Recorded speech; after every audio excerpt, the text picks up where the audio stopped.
2024, our Belize Watch team sat down with veteran broadcaster, gender and development specialist, author, activist, and political analyst Anne-Marie Williams.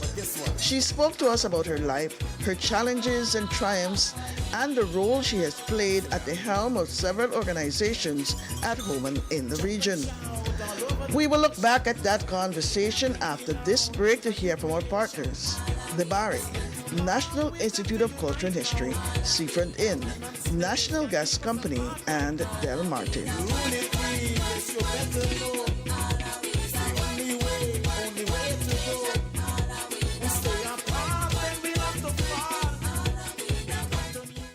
The Bari is your one-stop store of choice. We have an array of electronics and accessories to keep you connected. Your home will be the envy of your friends when you choose from a wide variety of household appliances. We can help you dress the entire family in style and comfort with our selection of clothing and footwear. Visit our store on Albert Street in Belize City, San Pedro, La Isla Bonita, Park Street in Orange Walk Town, Belmopan, and San Ignacio, Santa Elena.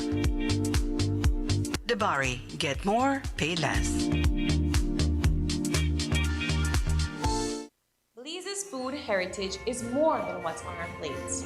It's the stories, skills, and traditions passed down through generations. But today, those traditions are at risk. That's why the Belize Food Heritage Project is training over 150 community participants, documenting 80 traditional foodways, and sharing the rich flavors of our culture. Join us in celebrating Belize's living heritage, one recipe, one story, one community at a time. Supported by Niche and the UNESCO ICH Fund. Seafront Inn welcomes you to Punta Gorda, overlooking the beautiful Caribbean Sea. Seafront Inn offers visitors a relaxing blend of comfort and local charm. Our rooms are spacious and fully air-conditioned, with several amenities including refrigerator, microwave, TV, and more. Clive's restaurant is located on the 3rd floor and offers a wide variety of delicious food. We can also host your special events. So when you need to get away for business or pleasure, enjoy the atmosphere at Seafront Inn, offering the best of Southern hospitality.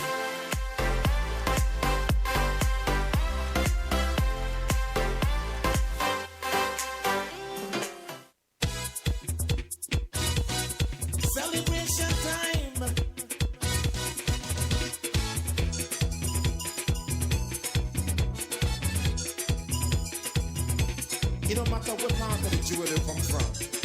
You da you and me da me. But guess what? All are we the one. See what I mean? Jump and shout all over the nation. We're breaking out with a new creation. It's been too long, we've got to unite now. Time and space can't keep us apart right now. Anne-Marie is no stranger to the media. She's been in the media for so many years. And I want to welcome her to our Belize Watch show. It's the first time I'm sitting down with her and learning about her life and her story, even though I've known her for many, many years. But this is a pleasure and a privilege, Anne-Marie, to be talking to you and to be hearing from you in your words. Who is Anne-Marie Williams? Now, Anne-Marie, I want you to start from the beginning, right? I want you to take us way back to, well, I know you were born in Belize City, I take it, and let's start from there. Okay, let me first say the pleasure is mine. I've known you for quite some time, too. I mean, one of my bosses, so it's a pleasure to be on Belize Watch. It's long awaited, and today's the day. So yes, I was born in this old capital, Belize City. And I was born to Lillian and Maurice Williams. My mother and my father divorced when I was pretty young. So I like to tell people that I'm my mother's daughter. And in very many ways. She was a librarian at Wesley College for 28 years, the oldest secondary institution. And at that time, I was born right in front of Wesley College. We grew up there. That was my grandmother's house. And so she used to cross Yarborough Green to go to school. And at that time, Wesley College had fifth form when she started out. And the library used to be open in the nights because at that time, we never had internet. We never had Google. We had Encyclopedia Britannica. Exactly. And she had the reference section of the library that was held under mesh wire and lock and key, literally. And I remember in the nights the library used to be open from 7 until 9. So when I came from school in the evening, I would not do my homework, but I would go over to the library with her and I would do my homework there. And I remember Faith Babb. Faith Babb was actually a student at Wesley College at that time. I was knee-high to a grasshopper, but never knew the Faith Babb until I got older, but yes. And her sister Florence, they were at Wesley College. I used to do my homework in the night, and I used to have my choice of books. Any research we needed to do, anything, I used to say, Mommy, thank you, we this and so, where will I find this now? And she used to look at me and say, go to the second shelf, third book. One of the smartest women I know. Everything was, no? Wow. I like if I could be like half the woman she was before she passed, I would have done extremely well and still hold right now. So that's like an early memory. But before that, I went to Wesley School. At that time, it was Wesley Infant School, and Wesley Middle and Wesley Upper. Wesley Infant School because we never had preschool in those days. You used to go to school at 5 years old. I went to school at 4 years old. My principal at that time was Ethel Daly. She's passed now. And Cashan Aspinall was my principal at the middle school. But so I went from Infant 1 through to Standard 2. Wesley Lower School today, as it's called, but Wesley School at that time, they had a policy, if you passed first and second for the whole year, you were skipped. So I was skipped from Standard 2 to 4. So I didn't go in Standard 3. And I remember when I got into Standard 4, so I met my brother who was in Standard 3, and he moved on to 4. So I moved on to 4 with him. So I was 8 years old, very small, and in Standard 4. And I remember being in Standard 4, and what do you think happened? Passed second again, topped again. Well, of course, my mother was like, you're not going to Standard 6.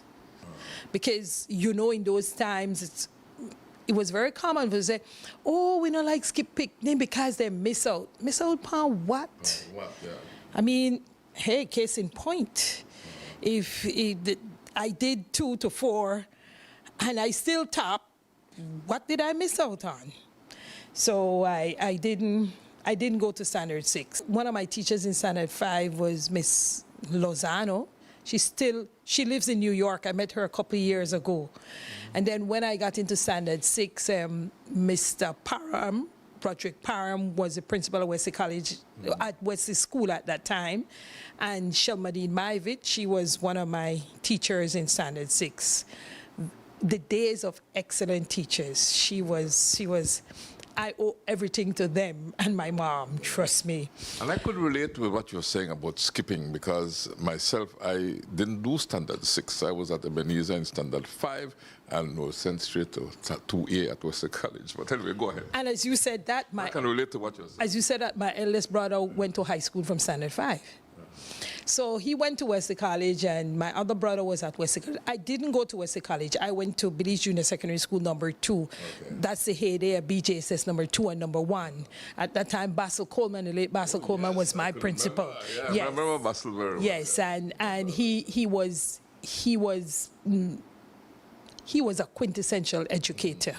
I mean, I I learned so much. So early came into first form, and then what they had, we were streamed alphabetically. So there were 4 first forms. There were 1-1, 1-2, 1-3, and 1-4. I was in 1-4 because my name is Williams. And then after the first term, if you pass like in the first 8, you go into 1-1. At that time, everybody was streamed, so 1-1 had the brightest students. So I went into 1-1 at that time. Graduated from junior sec number 2, third form, and then went to Belize Technical College. And well, you would know that was the polytechnic institution where many arts and skills are taught. And Freetown Road. And there's none today that has the stature or the presence of what Technical had. And a lot of people look back with great nostalgia saying, why, when Technical, especially for arts and skills, a lot of the skills training, because they try to have set as a mirror, but somehow it doesn't measure up on the same level. But those were the good old days of Technical. I did a lot of athletics at Technical. I used to run track. I from junior sec 2, I had the title for the walk race champion. I did high jump at Technical. I was also the secretary of the famous Belize Technical College Student Union. I defeated Darrell Carter for that post. Oh, yes. Yes. And from Technical, I went on to Belcast, the Belize College of Arts, Science, and Technology. Belcast was short-lived too, and it was one of the institutions at the time too. It was a wonderful mix of trying to mainstream from Technical. Well, Technical was assimilated into Belcast, right? Became a part of Belcast, overall when Belcast was created. And afterwards too, Belcast had the School of Nursing. They had so they were trying to do a wonderful amalgamation of this quintessential polytechnic type of education that I was really proud of, because it's like having your skills college, Yes, But today, it's not the same. Belcast was Belize College of And Arts, Science and Technology, yes. That's the meaning of Belcast, yeah. And my early days, I did pre-nursing at Technical. And then I moved into academic after the first year. And then when I moved into academic and graduated, I had a love for radio. At that time, there was no television. I had a love for radio, and my love for radio sprang from being in the Children's Festival of Arts under the direction of the late Flas Casasola. Okay. She didn't teach me, but she used to have like art and drama at Wesley Upper School, and I used to go. And I fell in love with that, and I was always a part of the Children's Festival of Arts. And what role did you like playing in Festival of Arts? I was in choral speaking. Choral speaking. Mm-hmm. Oh, okay. Choral speaking. That was my part. Chorus, little acting, but more choral speaking. Okay.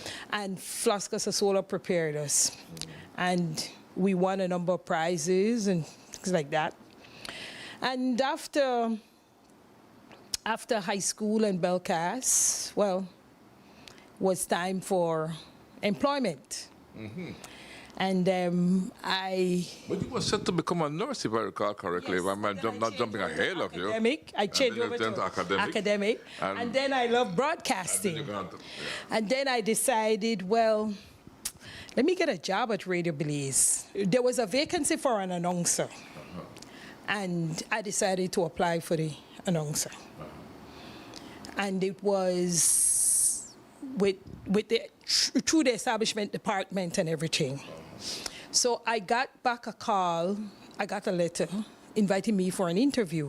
Yes. And the interview was held at the public building upstairs where the establishment department was up there. Yeah. Upstairs in that area where the Prime Minister used to be. Yes, So that was where I went for my interview. When I went for my interview, there were like 5 other people, all mestizo people. Only me look like this. And I said to myself, why only me look like this and 5 mestizo people? That's what I said to myself. Because from I was young, I noticed those things. And I went in, I did the interview, everything, and, you know, went home, waited. At that time, it's correspondence. So you wait until the mail comes for you. And the mail came and told me that I was not successful. And then you called me. I think we should point out a little bit here that the Public Service Commission, that at that time Radio Belize was a department of the government of Belize, and so the posts were advertised by the Public Service Commission. You would tell the Public Service Commission you need an announcer at Radio Belize.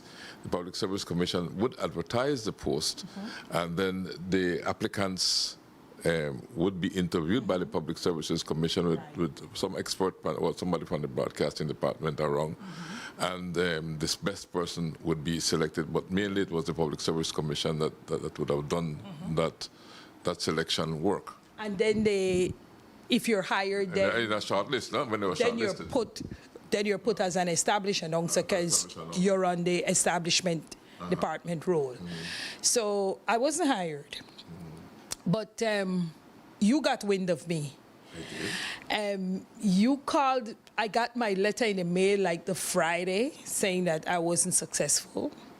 And without thinking, one afternoon I got a call from you. Yes. And it was mostly letters that time, everything formal, but I got a call from you. And I remember you asking to speak to Anne-Marie Williams. And I say, this is she. At that time, it was all the rotary phone. We never had cell phone. Yes, you call the house. You know, you have the house number, anything.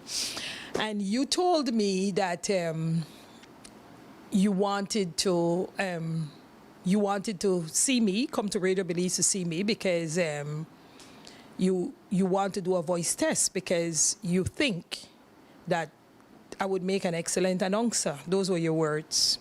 And I asked you, when do you need me to come? And you said, can you come today at 2? Like, you called me in the morning and you said, can you come today at 2? And I'm like, of course. And I came to Radio Belize, the Albert Cattouse building, where Digi is now. Yes, our offices over there. Yes, and right downstairs, the security took me to your office and we chatted for a few minutes, and you said to me, I want you to do a voice test. I think you would be good. And I did a voice test. You took me in for the technician to test my voice, and you played it back, and you shook your head, and you smiled, and you said, when can you start working? I will hire you. And I said, you will hire me? I mean, I didn't know much about anything then because what we knew about was the establishment department. So then you explained, yes, I will hire you. Can you come on Monday? And I said, yes, of course. What time to come? 8 o'clock. I was there like from 7:30. I met you when you came in and you said, you gave me my marching orders and you said to me, well, you'll be an open vote announcer. This is how it works. You will be paid once per week. We will try to get you an establishment after, I don't remember the time frame that you gave me. You said to me, well, it depends on how well you work and everything. And I remember telling you, you won't have to worry about that because I will work. I like this. And you ran through with me that you will put me to work on radio first. And I will not be able to read the news now because I will have to prove myself and see. It's not, you told me it's not anybody who reads the news. And I said, I'm smart enough to read the news. I will read the news very quickly. And you looked at me and you smiled. And at that time, you called Lawrence Sylvester. Yes, he was there. He was there. And Lawrence was a program organizer, something like that. In the newsroom. Yes, yeah. You called him, and so the meeting became 3 of us. And he said, you know, we talked. It was very good. And he said, well, after the second week, after my working for second week to a month, he will look at my progress, and then he will try me out for the news, right? He told me my diction was good and everything, but, we'll try and see what's up. And so said. I tried out maybe after 3 weeks, and he told me I was one of the people at Radio Belize who read the news the quickest after being there. After like 4 months, I was reading the news. Yes. And in those days, the news, Radio Belize was the only game in town. I just want to set the scene. It was the only game in town. But it was a hard game. Yeah. Listen, when you listen to what comes out at the radio these days, I'm sorry if I'm mashing anybody's corn, but when you listen to what comes out at the radio these days, we always reminisce and say, you're a shameful left Radio Belize if you can't pronounce a word, or so like you have to lift on paper bag over your head. You just remind us too. And you had a principle.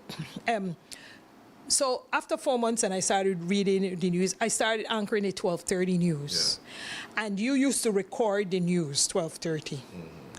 And you used to, I remember one day I said to you something and you said, you're very good, you made one mistake, but so and so. I was very new. And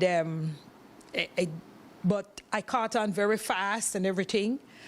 And you were the one who said, listen, anybody who makes a lot of mistakes on the news or don't prepare themselves, you take us off the news. I've never been taken off the news, but you used to take people off the news. From 12:30, I went to the 7 p.m. news, had 2 anchors, you remember?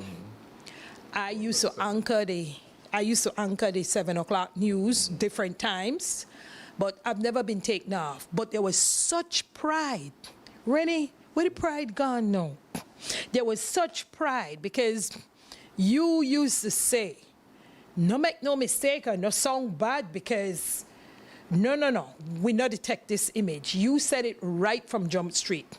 And you know something? I would have never been so good had you not been so rough. And like I said, I wasn't taking off the news and you never gave me a flap. Think about it. I wasn't one of the people you had issues with.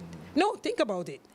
And because of that, I saw a number of people around me taking off the news, people who didn't come on time, people who didn't read the news well.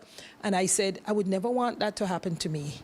And from news and continuity announcer, I did programming, I did for every occasion, there was like graduate profile, it was like Spotlight and a Star. Then I moved on to Women's World. I used to do that with Ruth Brown. Ruth Brown used to do it. Yeah. And then I took over Fun Time. Jackie did it, then I did it. But it was such a pleasure. The radio had something for everyone. And those are some of the days that's missing. Yeah. But it was really a pride of craft. And only the best was truly good enough. It was no shortcuts. And you walked on the street and you walk with your head held high with a certain amount of pride. You know, when people tell you you sound good, they're not just flattery, because you would have made us aware of that from a long time ago. So that was on AM. I didn't migrate good to FM because a lot of the announcers who worked FM were not the announcers who did a lot of speaking. It was the disc jockey era, right. Bringing the disc jockey era. So I remember telling you one day, I want to work FM. And you look at me and you said, no, you have to read the news. I'm like, so why can't I work FM? And we used to have some meetings, some serious meetings. He used to say, you know any fool could spin a record? You used to say that. You remember that? I used to say that. Yeah. You know, it's good to hear these things being thrown back at you, you know, because I was much younger then, but more aggressive, I guess. You used to... Mell out with all it. You had a pride in the AM band because... It was the only game in town. It was all the programming too, and it was a lot of extemporaneous speakings. Those times we had to do our scripts, not to follow it verbatim, but you had to have some semblance of what you would have said when you go on the air. We had music clock. So you can't play the same music every day or everybody come on and play the same music. We would know like 2 to 3 is a Caribbean hour. We would have this and this. And Sunday mornings, we used to play religious and special occasions like Good Friday. You would not hear a boom, boom. You used to say boom, boom. And no. But with all that has happened and with all the changing scenes, and things have to change, I was most flattered and still is with the pride that you put in the station and the pride that was passed on to us. You forced us to be the best that we could be. And I will never forget that, because I always say, and growing up and growing older, I always say, when you surround yourself with people who don't expect a lot from you, you become nothing. No, it's true. When you are with people who don't expect nothing from you, how can you be something? Yeah. You know? But those days were really the glory days of Radio Belize. And I started out, my first salary was $106.24 a week. Yeah. And that was it. Got that every week, open vote, yes. And yeah, so those were some of the fantastic days. We had the record library that we had to, if you're working a shift at 2 o'clock, you cannot come to work at 2. You had to come to work either, like 1:30 would be the latest you could come to work. Because you're encouraged to sign out your records, you go to the library, or if you have a shift before, you could sign out prior to working. But there was always this thing that you have to relieve your colleague within a certain time. You have to make sure that you're there. We would do a little rap on the air too, a little rapport, talk about how things are, for that smooth transition. And then you have to check the continuity sheets. There might be new ads that come in, or there might be something that has to be played within a certain time. So you really had to be conversant and cognizant of what exactly will go on. And it's not just to come and work 8 to 12 and you pick up your records and you go home. You couldn't leave the studio unless you were relieved. Right. And an important part of that was that you instill in us that you think about your fellow announcer who is on duty. You have to relieve that person. And it's not in a here, I'm scared, I'm way. I mean, you need to spend some time to talk, to find out what's going on, what you have to do, and all that. So, yeah. Yeah. And Marie, thanks for giving me that feedback. It's good to hear, and I think God is very good and has given me the opportunity to sit down and listen and get a feedback from you after all these years. Anne-Marie Williams spoke of her venture into the field of gender and development. We will have those comments after this break to hear from our partners. The Bari, National Institute of Culture and History, Seafront Inn, National Gas Company, and Del Martin.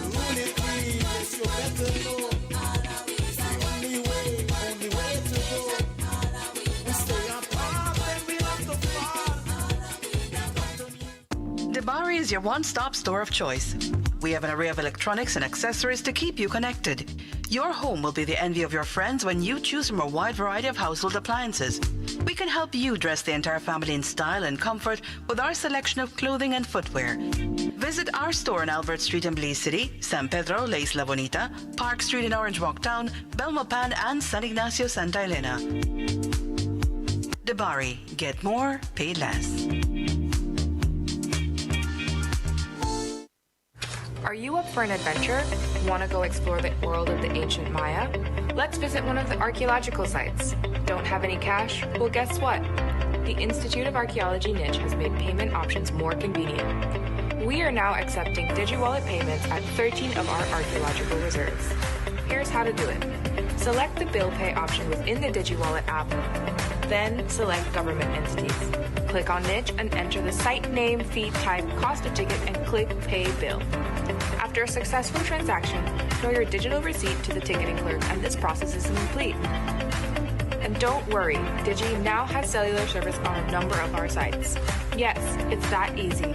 Download and register for DigiWallet from your Google Play Store or Apple App Store today. Pay your park fees with ease and enjoy an unforgettable experience at these incredible archaeological preserves. This message was brought to you by the Institute of Archaeology Niche, preserving the past for the future.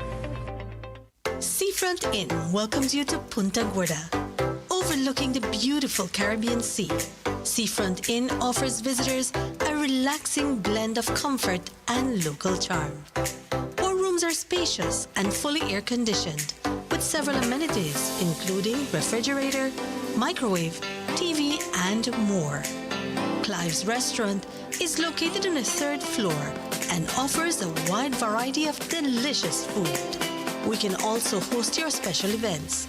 So when you need to get away for business or pleasure, enjoy the atmosphere at Seafront Inn, offering the best of Southern hospitality.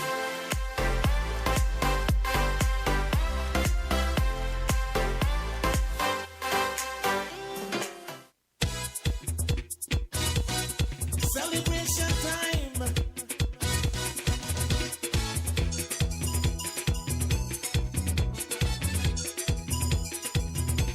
It don't matter what part of the jewel they come from. You da you and me da me. But guess what? All are we the one.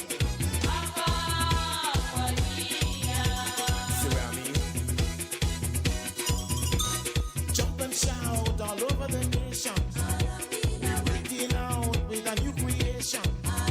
It's been too long, we've got to unite now. Time and space can't keep us apart right now. Marie, before we reach the CARICOM posting, I would like to ask you to highlight some of the changes and improvements you made at the National Women's Commission. Well, a big one happens to be when I collaborated the Minister of Human Development right now, Families and Indigenous People, Dolores Balaramos Garcia. I was working at Channel 5 and Dolores came to me and said, we have this Maria Roches case. I knew about the case anyway because I was flagging it. And that Maria Roches case, I took it on and had a story almost every night in the news. At that time, she was a special envoy, and that came on, the Women's Commission came under her. And that landmark decision whereby Chief Justice Conte ruled that it is discriminatory for a woman to be fired if she is a teacher and didn't get married, because in that time, if you're a teacher, you had to get married. And we worked on that. So that, while I was not the commission then, that was something that I will always hold near and dear because I had the opportunity to work on it. Now teachers can teach in the classroom without being married. Yes. And they can afford to have children out of wedlock without being married. So this is important for everybody to know. Yeah, it's antiquated it's the colonial law. Indeed, but it's a work of Dolores Balaramos Garcia, and it's something that I actually supported. And it came full circle when I went to the commission. In 2013, I did the revised national gender policy. The first one was done when I went to the commission under Joan Musa. And I did the second one, revised it, and it was the most progressive gender policy in the region.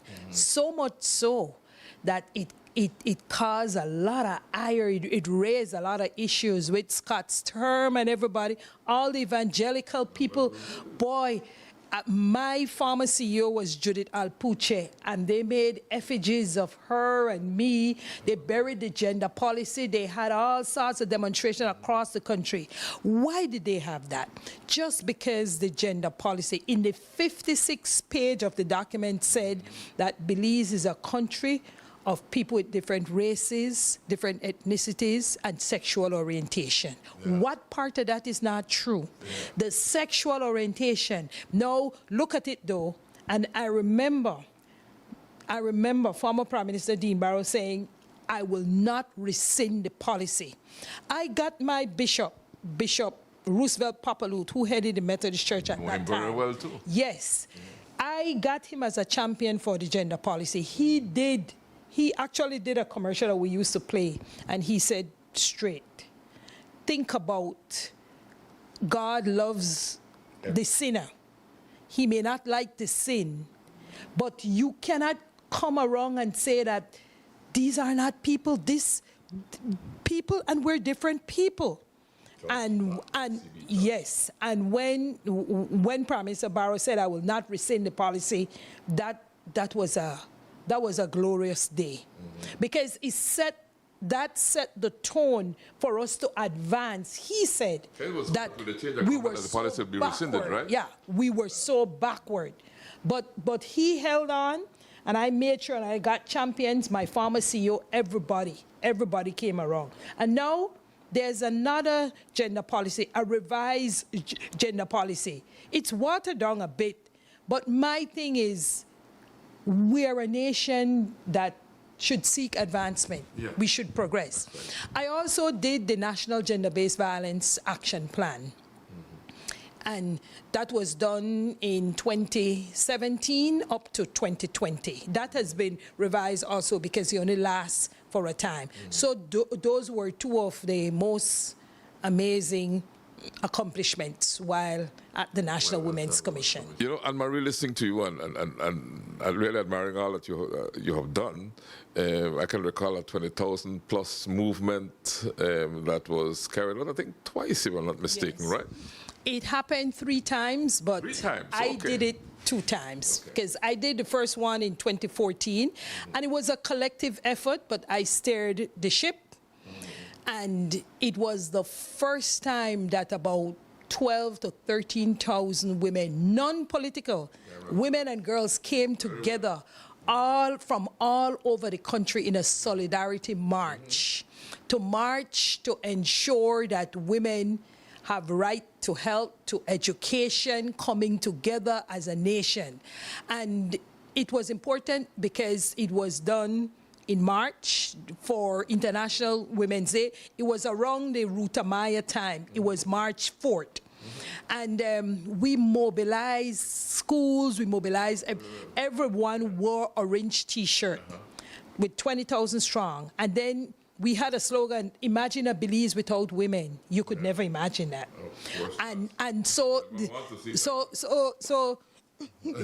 all that, the extreme driving force, that was a turbocharge of 20,000 strong.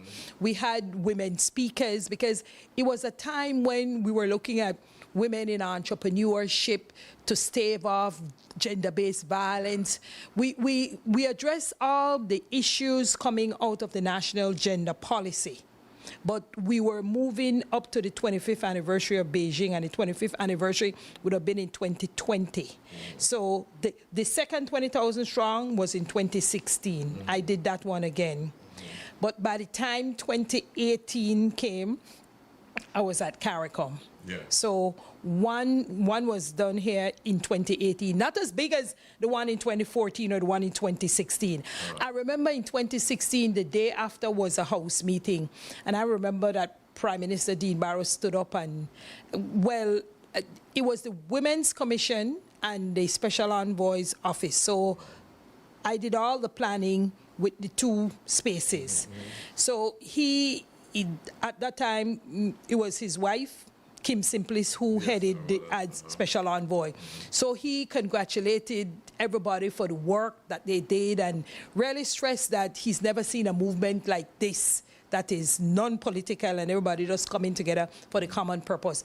For 2016, the students at St. John's College, boys and girls, young men and young women, joined the march.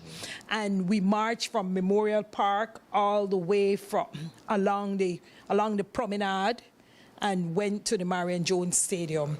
And the rally was there at the Marion Jones Stadium. So it was, man, it gives me cold feet every time I think about it. Actually, that was fantastic. The whole movement, I can remember seeing it, I can remember being around it, and that kind of thing identified what you were and it's something I wished we would have continued to see, but who knows?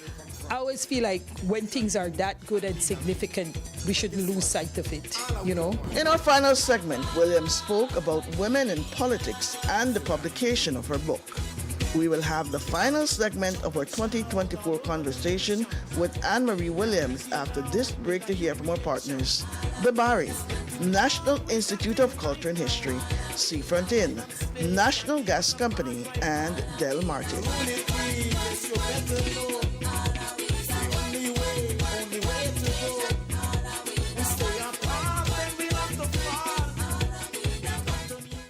The BARI is your one-stop store of choice.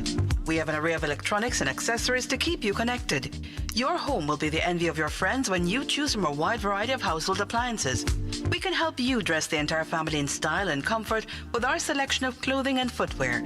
Visit our store in Albert Street in Belize City, San Pedro, La Isla Bonita, Park Street in Orange Walk Town, Belmopan, and San Ignacio, Santa Elena. The BARI. Get more, pay less. Welcome to the digital era, the Institute of Archaeology's online ticketing system. Purchasing your park tickets just got easier. Here's how you can use our quick and easy online platform for your next adventure. Go to nichebelize.org and select Purchase Park Tickets. Scroll through our 13 available archaeological reserves and select your ticket type, age, and date of your next adventure. Make sure to read up on the amenities available on site. Then, press Purchase Site Ticket. View your cart and fill in your billing information, and the rest is easy. Pay through your preferred method and place your order. Be sure to check your email for your tickets. Now you're set. Visit any of the 13 sites with ease. For more information, call us at 822-2106 or email us at revenueassistant@nichebelize.org. This message was brought to you by the Institute of Archaeology Niche, preserving the past for the future. Seafront Inn welcomes you to Punta Gorda, overlooking the beautiful Caribbean Sea. Seafront Inn offers visitors a relaxing blend of comfort and local charm. Our rooms are spacious and fully air-conditioned, with several amenities including refrigerator, microwave, TV, and more. Clive's Restaurant is located on the 3rd floor and offers a wide variety of delicious food. We can also host your special events. So when you need to get away for business or pleasure, enjoy the atmosphere at Seafront Inn, offering the best of Southern hospitality.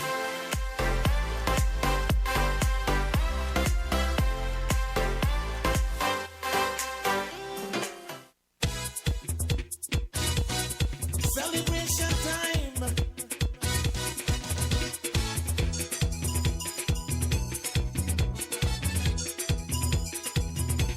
It don't matter what part of the jewel they come from. You da you and me da me. But guess what? All are we the one. See what I mean?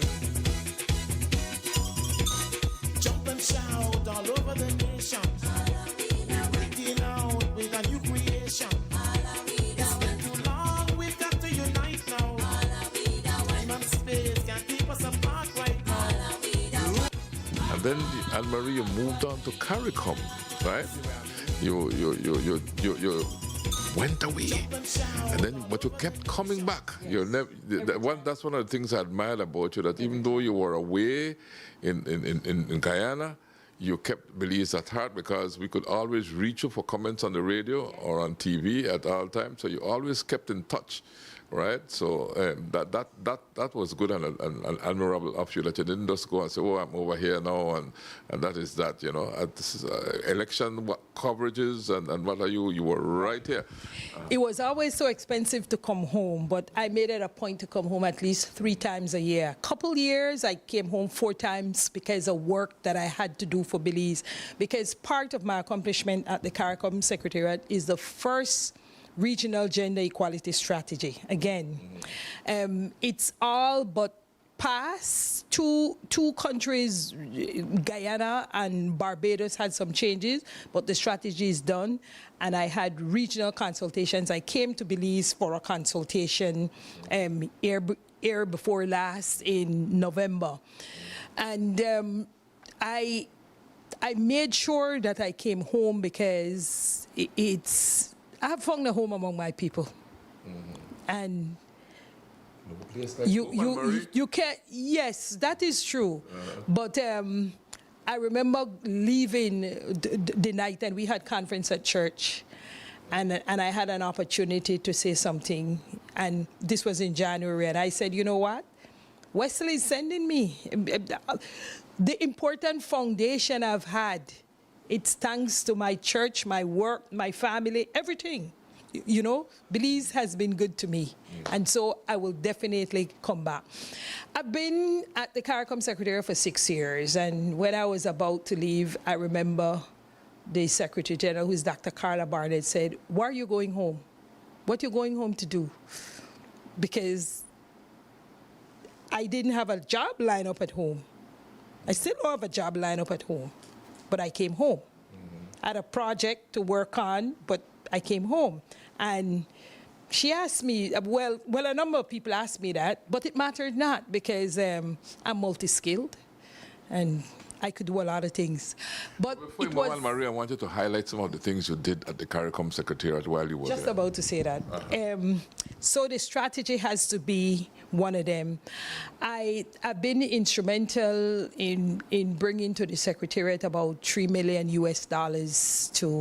to work on what is known as the Spotlight Initiative.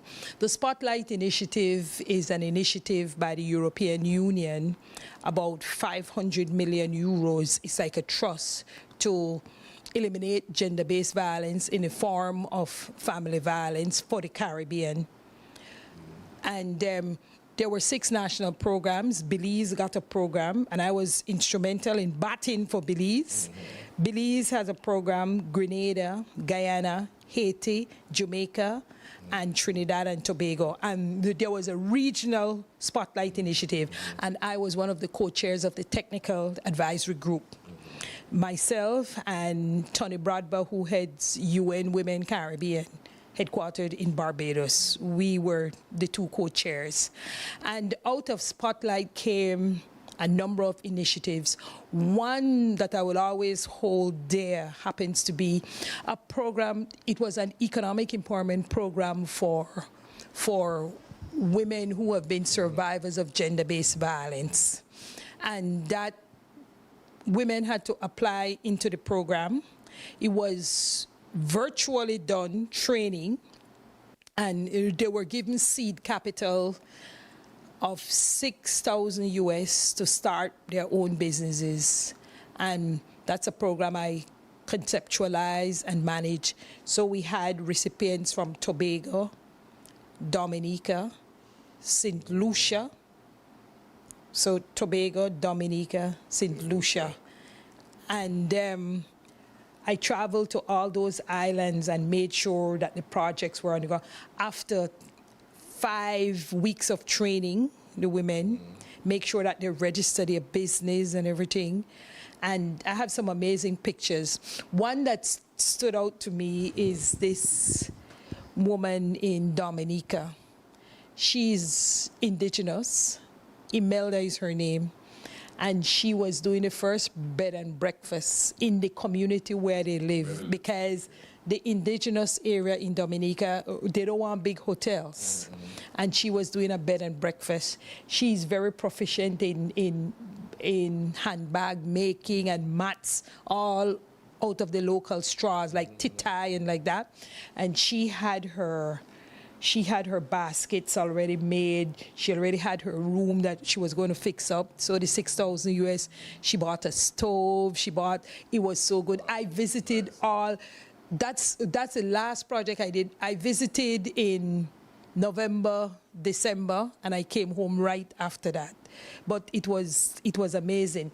Then there was another project where we did virtually too. It was looking at citizen security in the region. Did training for parliamentarians, and civil society organization. CARICOM does not have a history of working so much with civil society organization. CARICOM is very member state driven.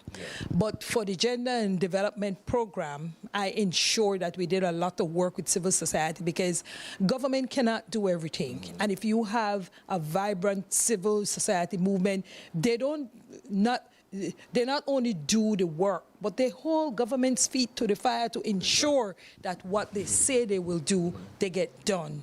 And so we did training in citizen security for parliamentarians and CSOs. Another accomplishment, CARICOM got its first CAP tool, KAP, Knowledge, Attitude and Practices, and that's a measuring tool. CAP tools have been used in education, in gender, in history, a lot of the social sciences to measure people's knowledge, attitudes, and practices. So I had this CAP tool developed under Spotlight, and the CAP tool was around social gender norms, around violence against women, how to end it, violence against women and girls. And so we had a 2-day workshop that was trainers teaching the different CSOs and the heads of the gender bureaus how to use this CAP tool. I'm amazed by all you were able to do, Anne-Marie, in those years. Proud of you. Thank you, thank you. Yeah. Yeah. And I've met some wonderful people along the way. It's like, it's been amazing. A lot of people wouldn't think to go to live to a place like that for 6 years. Yeah, and you adapted very well, but like you kept coming home, you kept calling every now and then you get a call from you. And, I missed home. You know. I used to, everybody knew at the Secretariat that if I could work at CARICOM in the day and walk home in the evening, I would do that. Yeah. But when I'm at work, I'm at work. Never miss a day of work for 6 years. Yeah, you were very Never come late and everything, and did everything to the best of my ability, top-notched. Very good. I really Belize training helped you out. Of course. Important foundation. You couldn't come late for one shift, you know, because you're gone. You know, and I don't come late. No. Anne-Marie, earlier on when we were talking, we spoke about your political career, right? And I think at heart you are still a political person, if I may say so. Of course. You know, never leaves you. It never leaves you because you're a political analyst as well. Animal. Political animal. Well, I say analyst because whenever we have elections, you know, you are around.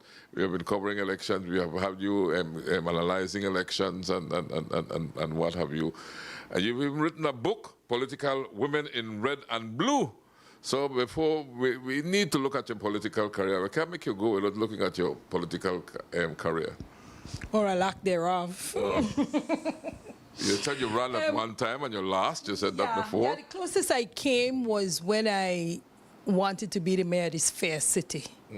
I lost my convention by 80 votes. Yeah, you did not win that convention, right? Right. So you said you didn't even contest the mayorship with the populace, right? Right. The person who won at that time, well, the PUP won the election, so it mattered not, right? But I wanted to be the mayor of this fair city. I saw a lot of potential. I still see a lot of things that can be done, right? And I love politics. I love analyzing. I think it is one of the most excellent ways to do good for citizens. Politics is a noble profession. It's the people who get involved that are less than noble. And I don't have to call names because you could just look around, right? But for that, I also did the Women in Politics project at the Women's Commission. 3 cohorts of women prepared to stand for elections because when I took over the commission in 2008, the UDP ran no women on their ticket. And at that time, the Prime Minister tried to compensate by putting women on boards, but it's not the same thing. And so I tried to raise a critical mass of women by looking at a 13-week training on issues that are germane to politics and national development. It always starts in November and we finish in March around International Women's Day. The first speaker, and we bring an international speaker for the graduation and we do a public forum. The first speaker was former Deputy Prime Minister of Barbados, Billy Miller. And we've had Rhoda Riddoch also. She's an academic and she's a sociologist, and we had Lynette Vassell. But it gives an opportunity for Belizeans to look into the Caribbean world and to know what exactly is going on. So the Women in Politics Project, we have trained like 100 women. Some of them have ran and won. In 2015, the only 2 women mayors across the country, Fern Gutierrez from PG and Earth Lopez from Dangriga, they were products of the Women in Politics Project. Tracy Taker Panton right now, she is a whipper, Women in Politics. Yeah. And that had to be done because by signing on to the Convention on the Elimination of All Forms of Discrimination Against Women, CEDAW has a piece that says that temporary special measures must be applied in order for women to enjoy the same rights as men, and politically, because decision-making is one of the areas of the Beijing platform, and we've done well in a number of areas, but in decision-making, we suck. Yeah. Particularly political decisions. Well, why is that, Anne-Marie? You notice in our House of Representatives, for example, where there are 3 women, I think, at this point in time? Yeah. Out of 31? Yeah. Well, politics, we must say that women are not socialized for politics. Well, and we are not, well, it has to do with women's triple role, and it has to do with our culture. Women are expected to cook the food, to wash the clothes, to work out, and then you have family. You need an understanding man and an understanding family to say you can go out there and do your political work. And also, too, we're not at that level where we raise our boys to see that girls are equal with them. So we live in a society that is super patriarchal. It's like a woman's place is in the home, like you stay there. So even when there's temporary special measures, Belize has still not had that conversation to say, let us, because the city council is 10 and 1, none of the political parties said, okay, we will find 5 women and 5 men. You will tell me that, look at the city council, the municipal. I was railing up, remember? A lot of them had 2 women on the slate. 1, why? Because the society, there's no outrage. There's no outrage. Women still do 2/3 of the world's work and get 1/3 of the world's pay. So we're looked at as second-class citizens. But if you talk to some people, they would tell you that women are not stepping up to the plate where that part of the politics is concerned. That's not true. Okay. That's not true. Women are sidelined every time because, especially in the first past the post system at the national level, one against the other. Why save a seat for a woman and you could give one of your old boys a seat? Hence, women are usually put in. When you see a woman is anointed with no convention, she's usually placed in a division where she cannot win. How do we change that, Anne-Marie? Open our minds, free our minds, and the rest will follow. We are a backward society. We are backwards. In that respect, yes, we are backwards. Okay. Very backwards. Because it begins with gender justice. If you don't see me as your equal, how can you want me to walk beside you? But we are missing out because any country that continue to perpetuate that type of stereotype is not a progressive country. If you leave half of your population behind, then it doesn't begin to count as democracy. That's half your brain power you're not using. Mm-hmm. That's where we are. You should see and judge a person on his or her merit, not necessarily on gender. No. That's what you're saying? No. I am saying, look at it. Why is it that out of the 15 CARICOM member states, we have one woman, and by any measure, she's the most outstanding prime minister over 14 men? How can you explain that? But she's gotten the opportunity. She's gotten the opportunity. There's no opportunity being given that will push our women forward when it comes to the upper echelons of politics? Of course not. Women are not given the same shake as the men. Remember when we were doing the municipal elections, I said, are you telling me that out of a slate of 6, only 2 women wanted to take part? Only 1 woman? No. That's not true. Remember, I studied this, right? I'm not guessing. Okay. I'm not guessing. Yes, every woman will not want to take part in politics. But for those who want to take part, they must not be sidelined. And if you're outstanding, if you talk and they can't walk over you, you are sidelined. And the people who don't talk and keep quiet, they will not make the changes that are necessary in the country. Changes that will benefit man, woman, and child, regardless of the color. Exactly. You know? Well, I agree. A person's a person, right? Whether it's a man or a woman, he or she is a person. Right. And that's where you should be judged as a person. Right. So, but look at this. Look at this. How can you tell me that if you have 15 persons, it has to be 15 men? No. This is the exact thing I'm showing you about. So I say a woman is a person and a man is a person. Right? That's what I mean. We need, it's important to look at gender equality. Equality. That's what I'm getting at. Because I if subscribe gender to that. equality is the goal, equity is how you get there. In other words, there's this famous picture whereby there's a fence and you have 2 sets of men looking over the fence. One set happens to be like 5 feet and above tall, and one is lower. You can't give them the same height boxes. You have to give the shorter one a taller box because one size does not fit all. You have to meet people where they are and you bring them up.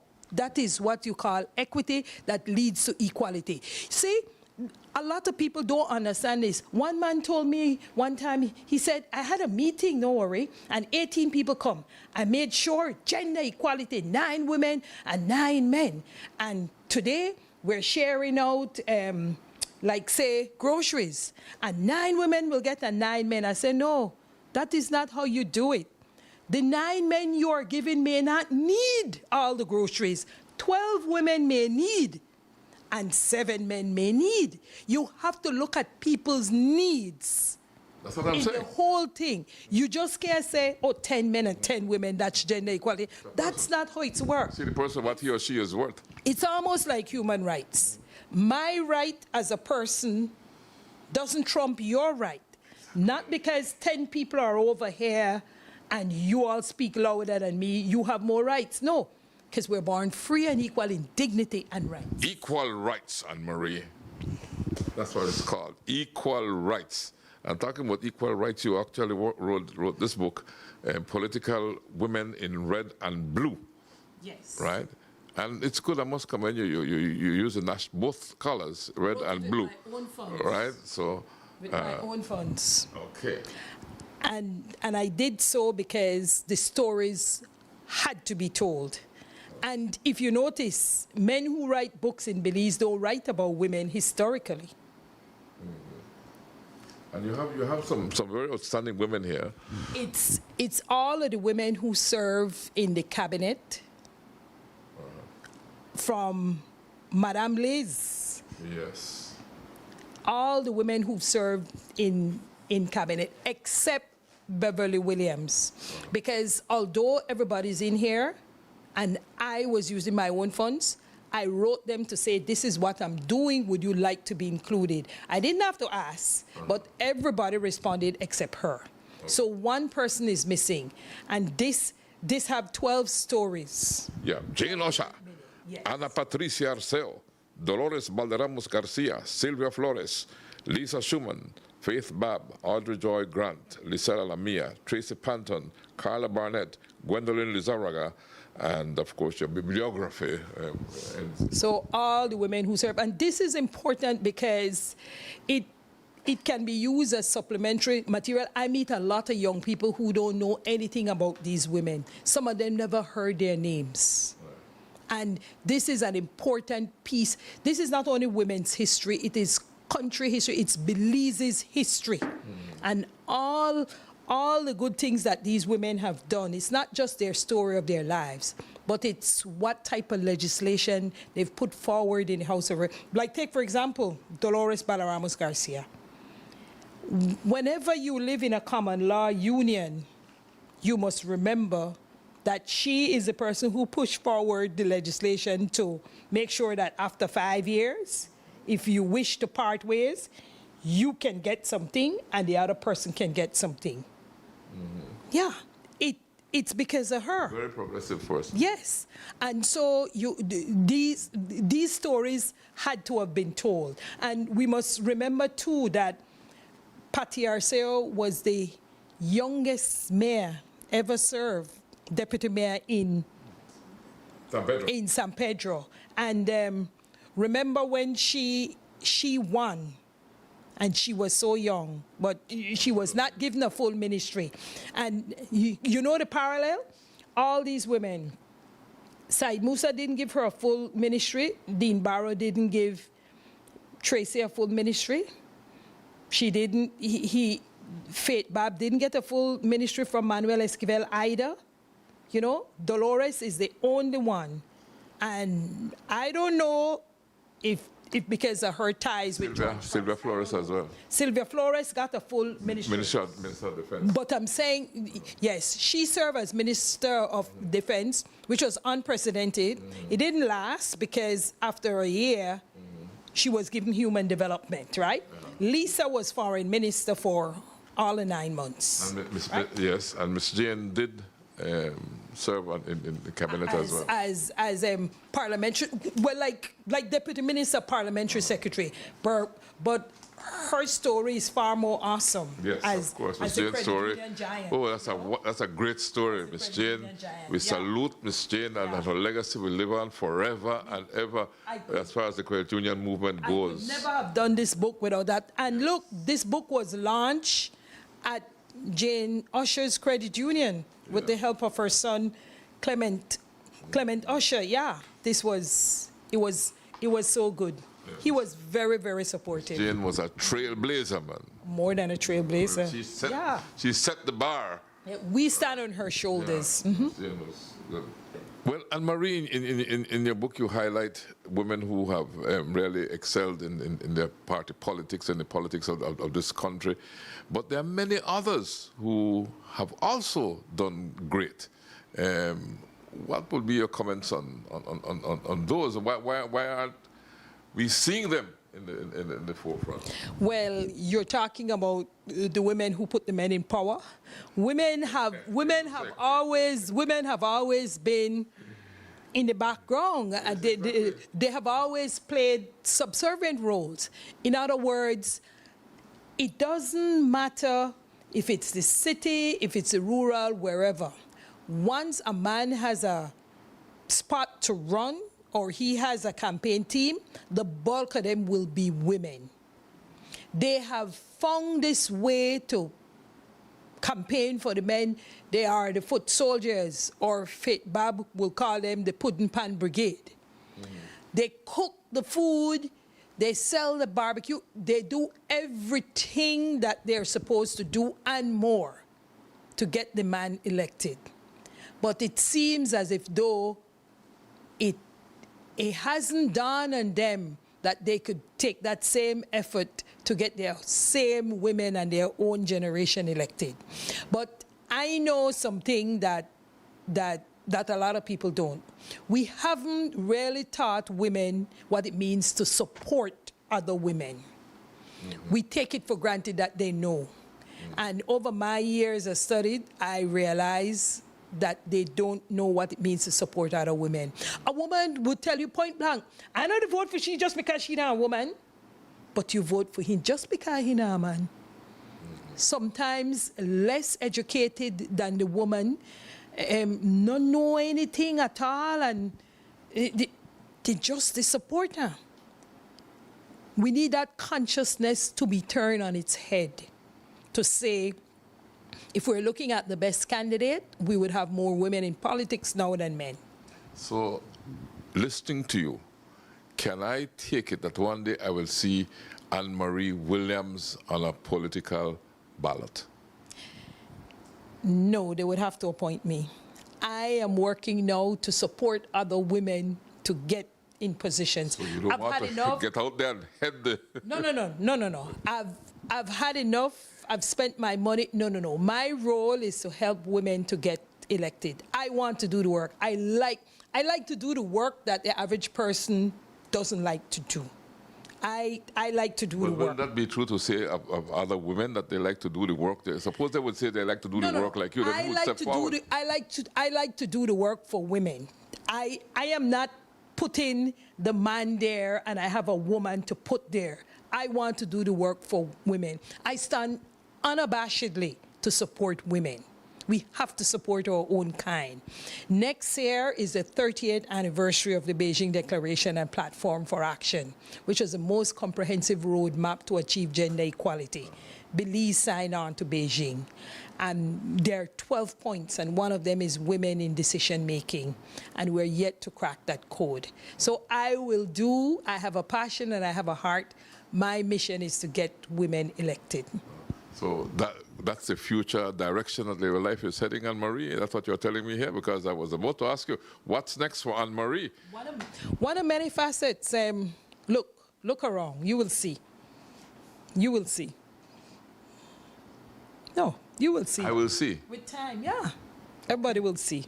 Everybody will see what next for Anne-Marie. And an important part in that contribution. Well, Anne-Marie, certainly it was a pleasure and a privilege talking to you. You took me back down memory lane earlier on with regards to the Radio Belize scenario, you know, because it's one thing doing it and one thing hearing it being fed back to you by someone who was affected by it. You and I have also shared the stage as MCs for the national celebration. I mean, I have MC'd the 10th September for like about 15 years, and you have done independence. I've done independence for like about 4 years. But the government has changed and I've not been invited. But that's Belize, and that's okay, you know. But again, another proud moment. Well, you see, Anne-Marie, like ourselves, we are patriots and we serve our country first. You know, in my mind, I don't serve a political party or any individual. I work for my country and its people and its advancement. That's what I'm interested in, you know, advancing my country and my people. Indeed. Country first. That's right. This beautiful land, warts and all.